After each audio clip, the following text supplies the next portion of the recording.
詩篇84篇，他們經過流淚谷，叫這谷變為泉源之地。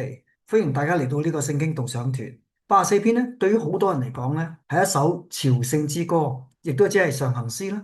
係以色列人呢，一連3次呢，係上到耶路撒冷喺路上面唱頌嘅詩歌嚟嘅。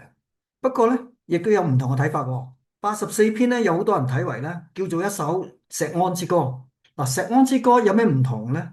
如果上行之詩咧係大家開開心心一齊去過節咧，錫安之歌咧就係想去而係未去得到嘅，心裏面懷念同埋渴想嘅詩歌。嗱，喺錫安之歌呢個框架之下咧，佢嘅題材咧係混合咗信靠啦、讚美啦，亦有哀歌嘅成分嘅。特別84篇咧，我哋睇到咧安排喺詩篇第3卷眾多嘅哀歌之中嘅。呢個安排咧，只係喺絕望之中咧，為人開闢一個咧，俾人喘氣嘅空間，俾到人一個咧重燃希望嘅機會。84篇咧係一首極佳嘅文學作品。布道家司布真曾經稱84篇為詩篇中嘅珍珠，散發光輝喺幽暗嘅裏邊咧，引領信徒前行。嗱，咁靚嘅詩篇係邊個人嘅作品呢？喺詩篇開頭咧就記載咗咧係可拉後裔嘅詩，交與伶長，用迦特嘅樂器。嗱，可拉後裔咧喺詩篇裏邊咧留低咗12首詩篇，有8首咧喺卷二，就係由42篇一路到49篇，而第3卷咧就有4篇。除咗84咧，仲有85、87同埋88。嗱，提到迦特呢個名咧係乜嘢意思咧？大家都可能會知道咧，迦特係非利士人其中一個城市，所以咧好多人就理解呢一個係非利士人嘅樂器，迦特嘅樂器。但亦都可能只係非利士人一種嘅樂風，一種嘅格調啫。嗱，確實嘅含義咧就唔確定嘅，但可以確定係乜嘢咧？呢啲外族嘅文化對以色列人咧有一個好大嘅影響。嗱，詩篇咧有3篇咧都係用呢一種嘅迦特樂器嘅喎，唔同嘅作者都採用咗呢一種嘅風格。84篇咧有12節，可以分為3個段落，喺段落之間咧有2次用細拉去分隔。第一個段落咧就係1至4節。係對神嘅居所深切嘅渴望。第二個段落咧係5至8節，係描述咧去錫安嘅旅程。而第三個段落咧就係9至12節啦，係去到神嘅居所去宣告能夠住喺呢一度咧係有福嘅。嗱，呢一首稱為詩篇中嘅珍珠咧，文學手法非常之精彩啦。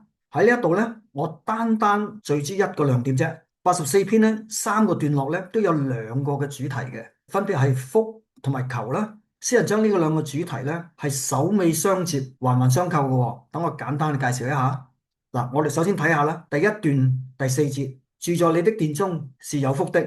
嗱，有福咧同第二段嘅第5節咧嘅開頭咧，靠你有力量變為有福。嗱，咁就扣上咗啦。同樣咧，第二段嘅第8節咧，求你聽就係同第3段嘅第9節咧，看觀看咧係相呼應。咁最後去到第3段第12節咧，倚靠萬軍耶和華係有福嘅，亦都係同第一段嘅第1節咧，住喺萬軍耶和華嘅居所裏邊咧，係何等可愛嘅。嗱，全首詩咧真係好似一串珍珠喎。喺未詳細分析之前咧，我仲有一個要點想同大家講講嘅。我覺得咧84篇咧可以睇為咧係一套嘅歌劇，為咗令大家更加清楚詩文嘅意思咧，我就按內容啦、稱謂啦編排咗唔同嘅角色去演唱喎。嗱，簡單只係需要2組嘅對唱安排啫，分別係獨唱同埋合唱方面。嗱，獨唱部分咧個角色係一個朝聖者嘅領袖，去負責唱頌嘅範圍咧包括咗第1至第4節、第6至第8節同埋第10至12節啦。而合唱部分咧，係代表咗所有嘅朝聖者，佢哋一齊唱嘅，只有2節，第5節同埋第9節。唔知大家同唔同意我呢個編排呢？我就自己非常之滿意噶啦，我覺得咧可以令到84篇咧更加清楚、更加明白嘅。嗱，而家我哋先去睇一睇第一段啦，係獨唱嘅部分。第一段一開始咧，我就想象啦，朝聖者領袖咧係以清朗嘅聲音、心情唱頌。第一節。萬軍耶和華，你的居所何等可愛！呢個可愛嘅居所咧，係萬軍耶和華嘅。萬軍耶和華呢個名咧，喺84篇出現咗4次。嗱，呢個名咧，其實喺舊約咧係經常被使用嘅，特別係以色列人咧面對戰爭、被擄、回歸種種艱難嘅情況嘅時候咧，先知都係呼喚呢個名去宣告神嘅主權、佢嘅大能，藉此咧去安慰佢嘅百姓嘅。喺度居所咧，唔單係一座建築物咁簡單，喺度強調個居所之所以係咁卡哇伊咧，係因為住喺裏邊嘅萬軍耶和華。嗱，84篇其實咧用咗一個好含蓄嘅手法去寫嘅喎，佢咧將人對神嗰種嘅愛慕啊投射喺一個居所上面。嗱，中文咧我哋有所謂愛屋及烏啦，喺84篇裏邊咧，我哋睇到人先愛神，然後愛神嘅居所。然後咧，再愛埋居所裏邊嘅麻雀同埋燕子，一陣大家就知噶啦。喺呢一份含蓄嘅表達之下咧，其實情緒係激動嘅喎，佢嘅感情咧係澎湃嘅喎。第二節我哋睇下啦，我羨慕耶和華嘅院宇，我嘅心腸，我嘅肉體向耶和華呼籲。嗱，呢度原文嘅人咧，其實係靈嘅意思，靈裏邊嘅羨慕同埋渴想咧，係發出呼籲。身體佢嘅心智同埋情感咧就回應咯，係全人有所共鳴，開口讚美神，將呢個渴想釋放出嚟。嚟到第三節咧，朝聖者嘅領袖咧第二次提及萬軍耶和華個名，但喺呢一度咧佢加上咗兩個稱謂，就係我的王、我的神。我的王咧代表咗佢嘅臣服咧，我的神咧就代表咗佢同神本質上嘅分別。萬軍耶和華係威嚴可畏嘅。但係喺我嘅王、我嘅神之上咧，加上咗我的呢樣嘢咧，就表達咗人同萬軍耶和華咧有一個個人好密切嘅關係。正係因為呢個既敬畏又親密嘅關係咧，人咧既謹慎，但係好有把握，一步一步靠近神，由神嘅居所進到神嘅院宇。咁去到神嘅院宇嘅裏邊咧，佢見到咩咧？就係祭壇啦。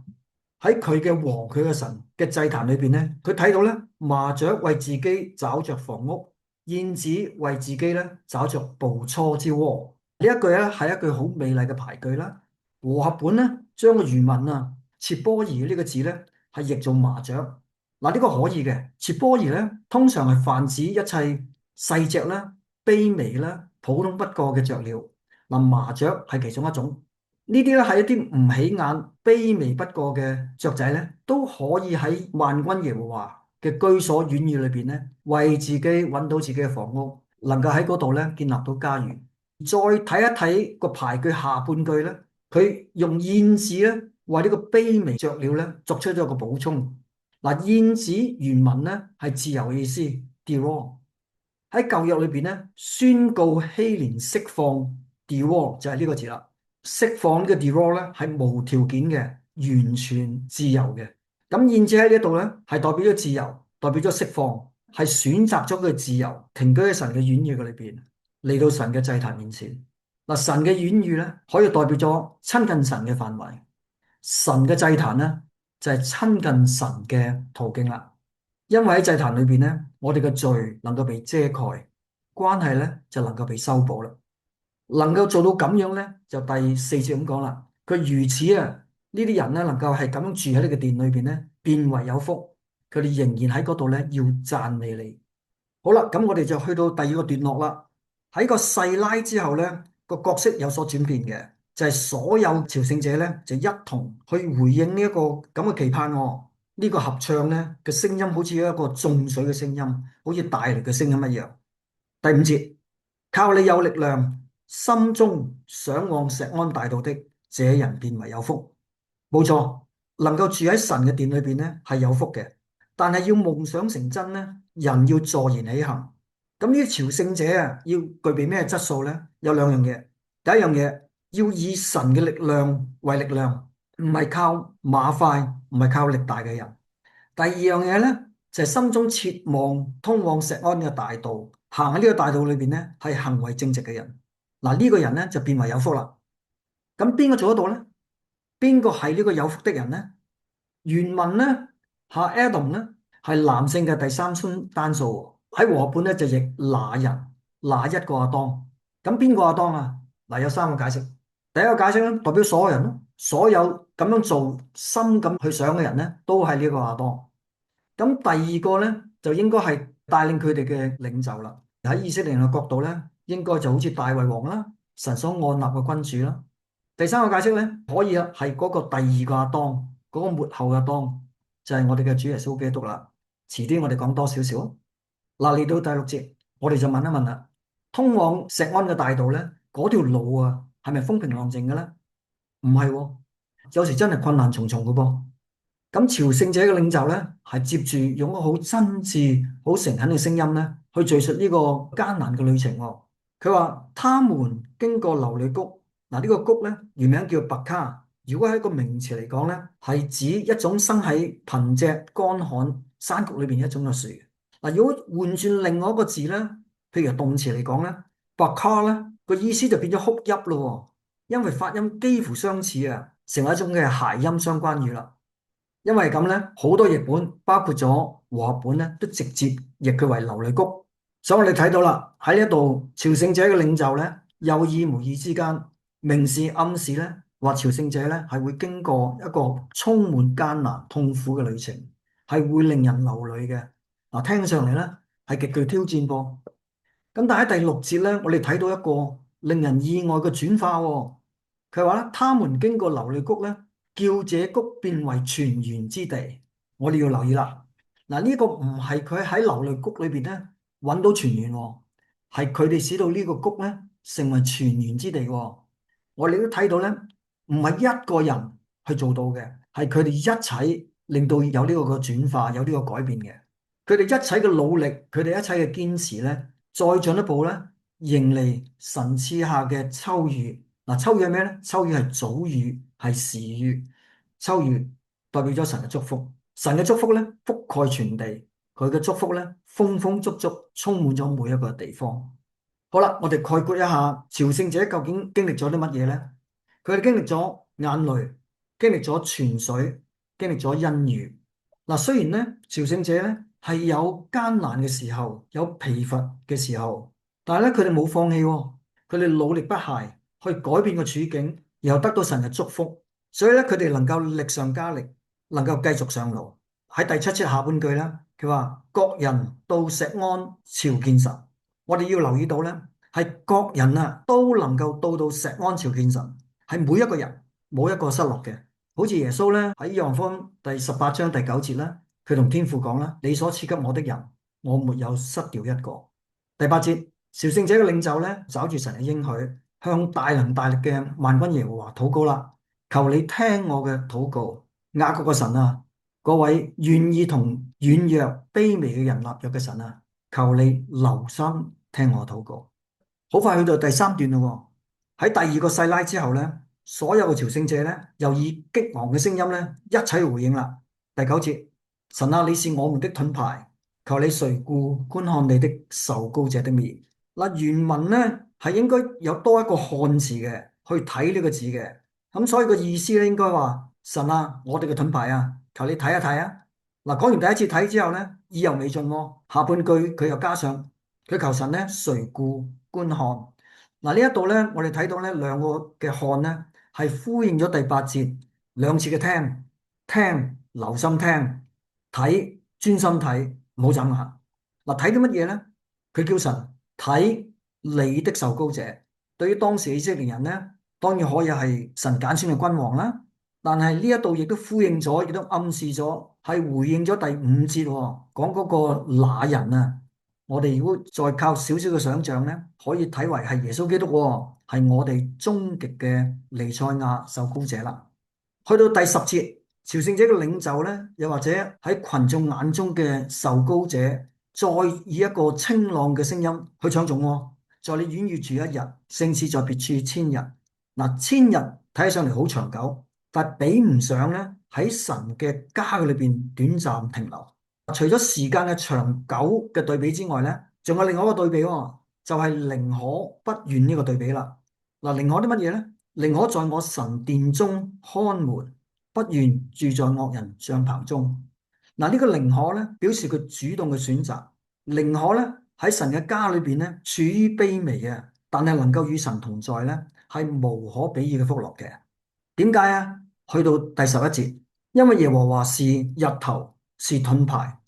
嗱，11節咧再次提到盾牌喎，盾牌係咩咧？盾牌係保護，係抵擋仇敵嘅攻擊，係保守佢哋能夠平安前行嘅。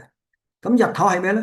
日頭係光明嘅引領，照亮佢哋嘅前路，通往錫安大道嘅前路，令朝聖者咧唔迷失。咁仲有冇好處啊？有，他要賜下恩惠和榮耀，恩惠係我哋唔配得嘅恩寵，榮耀咧係喺神所得到嘅尊貴嘅身份。嗱，呢個唔係好似可拉後裔淨係看下門咁簡單喎，我哋有更加尊貴嘅身份，兒女嘅身份。咁神係唔係講得出咗度咧？一定得，一定會。上一節都有講嘅。他未嘗留下一樣好處啊，不給那些行為正直的人。嗱，呢度用咗雙重嘅否定，未嘗留下，不給嗱，負負得正啦。所以神嘅應許咧係絕對會兌現嘅。保羅喺羅馬書第8章32節咁講啦，佢話神既不愛惜自己嘅兒子啊，為我們眾人捨了，豈不也把萬物和他自己一同白白賜給我們嗎？喺呢度11節咧一樣嘅意思。咁邊個係嗰啲行動正直嘅人呢？就係嗰啲靠神有力量、心中向往錫安大道嘅人啦。而最後第12節咧嗰度講啦，佢話萬軍耶和華倚靠你的人便為有福。呢個記唔記得啊？我哋呼應咗第一節，萬軍耶和華你的居所何等可畏。嗱，呢個就係一個完美嘅首尾呼應啦。嚟到呢一度咧，我哋解完咯，咁我哋有少少嘅回顧啦，有少少嘅反省啦。嗱，我哋先嚟講家啦。咩係家呢？家就係我哋同愛嘅人咧喺埋一齊嘅地方。耶穌喺離世之前咧，佢對啲門徒咁講啦，佢話我父家裏邊咧原有好多嘅地方，將來咧我一定翻嚟接你去到嗰個地方，同我喺埋一齊嘅。呢個係咪你渴慕嘅家呢？你渴唔渴慕神呢？第二樣嘢啦，眼淚咧係可以令到我哋謙卑，學會點樣依靠神嘅。艱難咧係可以激發我哋改變，令我哋成長。